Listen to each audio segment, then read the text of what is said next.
She told me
Thật là tuyệt vời đúng không ạ? Xin được chúc mừng đương kim vô địch Đông Nam Á Anh Minh và Trường Xuân.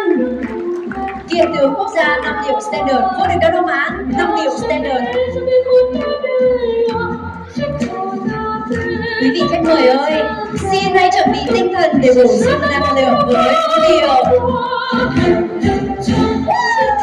Tango nào, quá tuyệt vời đúng không ạ?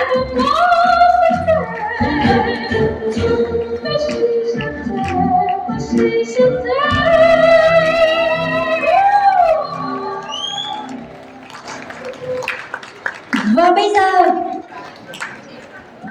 chúng ta sẽ cùng đến